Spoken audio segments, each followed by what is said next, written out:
You swipe, you scroll, you pause on a face for exactly 0.8 seconds before deciding yes or no. That's the average time researchers at the University of Kansas found people take to judge attraction from a photograph. Less than a second. Your ancestors didn't have that luxury. For most of human history, the population you could choose a partner from wasn't an app with 50 million profiles. It was a band of perhaps 25 people, sometimes fewer. Here's the disruption. With numbers that small, most of those people would have been closely related to you. First cousins, second cousins, people who shared your grandparents. By simple math, a band of 25 surviving across generations should have collapsed into genetic disaster within a few hundred years. It didn't, and the reason it didn't reveals something almost nobody thinks about when they imagine falling in love. That romantic choice, the thing that feels like the most private decision a person makes, was never private at all. It was, and still is, an information network stretching far beyond the two people involved. In 2017, a team led by geneticist Martin Sikora sequenced DNA from a set of skeletons buried at a site called Songhir in Russia, dated to roughly 34,000 years ago. Songhir wasn't an ordinary grave. Two adolescents were buried head-to-head, covered in over 10,000 mammoth ivory beads, each bead estimated to take 45 minutes to an hour to carve by hand. That's close to a decade of labor invested in this single burial. Sikora's team expected the individuals buried at Songhir to be close family. Instead, the genome result showed something almost unsettling in its precision. None of the individuals were more closely related than second or third cousins. In a population that small, that shouldn't happen by accident. The only explanation that fit the data was that these bands were deliberately exchanging mates with other distant bands on purpose, as a system, not as an occasional coincidence. Which means 34,000 years ago, someone, somewhere, was already solving a math problem most people today have never even considered. How do you keep a small population genetically viable across thousands of years using nothing but choice, memory, and social ties? But knowing the problem existed isn't the same as knowing how they solved it, and the answer to that turns out to be even stranger than the math. Anthropologist Kim Hill spent decades living among the Ache of Paraguay and the Hadza of Tanzania, two of the last hunter-gatherer populations on Earth still organizing life the way humans did for 95% of our species' history. In a 2011 study published in Science, Hill's team mapped something remarkable. The average hunter-gatherer band interacts, cooperates, and exchanges members with roughly 1,000 other individuals across a lifetime, not 25 people, 1,000. That number matters. It means the tribe was never the unit of survival. The network was, and romantic choice, who you loved, who you left with, who you never saw again, was the mechanism that kept that network alive. Here's where it gets specific. Among the Hadza, Hill documented a pattern of residence called multilocality. Young adults don't simply stay with their birth band after choosing a partner. They move, sometimes toward the partner's group, sometimes away entirely. The choice of who to love was, functionally, also a choice of where the next 20 years of your life would happen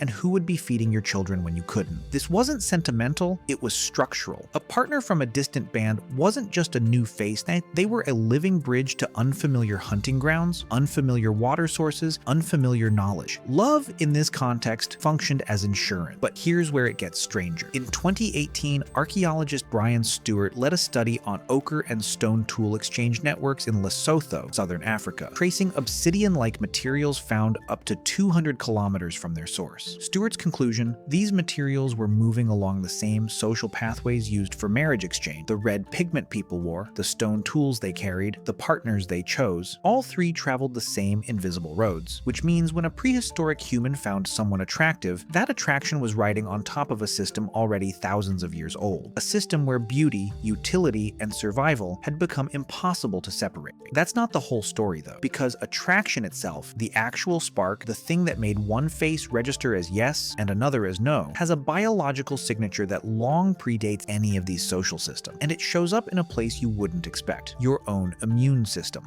In the 1990s, Swiss zoologist Klaus Wedekind ran an experiment that became known as the sweaty t-shirt study. Men wore the same shirt for 2 nights without deodorant or cologne. Women then smelled the shirts and rated them for attractiveness. No faces, no conversation, just scent. The women consistently preferred the scent of men whose immune system genes, a set of genes called the MHC, or major histocompatibility complex, differed most from their own. The more genetically different the immune profile, the more attractive attractive the smell. This wasn't random. Offspring from genetically diverse immune systems tend to have broader disease resistance. Wedekind's subjects were, without knowing it, smelling for the health of children who didn't exist yet, which means the same instinct sitting underneath a modern person's reaction to someone's perfume, someone's skin, someone's closeness. That instinct is at least as old as the immune system itself. Millions of years, not thousands. So the picture that emerges isn't romantic in the way people usually imagine prehistoric love. It's layered. At the base, a biological sorting mechanism older than language, tuned by smell and immune compatibility. On top of that, a social system, documented at Sungheer, mapped by Kim Hill, traced through Brian Stewart's trade routes that turned individual choices into a network spanning hundreds of strangers across hundreds of kilometers, and built on top of both the feeling itself, the thing you'd call falling in love, which evolution never designed to feel like math or survival strategy, only to feel like wanting. You still carry all three layers. When you notice someone across a room, when a stranger's presence registers before you've consciously decided anything, that reaction is being shaped by systems that predate city, predate agriculture, predate almost everything you'd call civilization. The 0.8 seconds it takes to judge a face on a screen, the scent you can't quite name but somehow trust, the pull towards someone unfamiliar, someone from outside your usual circle. None of it is new. It's 34,000 years old at least. You're just running it on a phone now.